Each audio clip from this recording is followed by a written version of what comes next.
wa selo se motho se sala morago botshelo jwa go jotlhe ke sone se kgwele ya dinao ga ena therefore ke lentswe le le itsiweng ebile le ratiwa ke dimilione tsa batho mme jaanong le didimetse e ne ka re lebala la metshameko le tletse jaaka ba lelapa ditsala le badira mmogo ba ne ba tlile go laela mogaka re tloga re sa utlwile botlhoko ka taba e diragetseng e fela re re ko go batho re re o tloga a šomile monna o re re go ba e leng gore o ne a šoma le bona re re go bona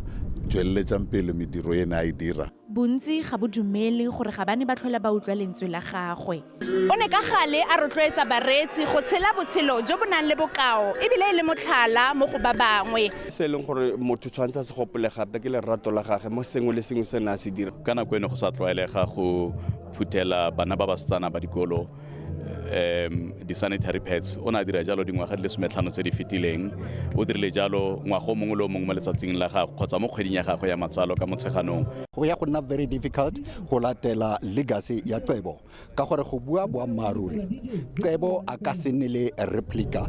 ke lengwe la malatsi a botlhoko go gaisa mo lephateng la metshameko jaaka phala ya makgaolakgang e le lela Cebo CC Manyapelo o Lebogeng Kgosilentswe SABC News Mahikeng.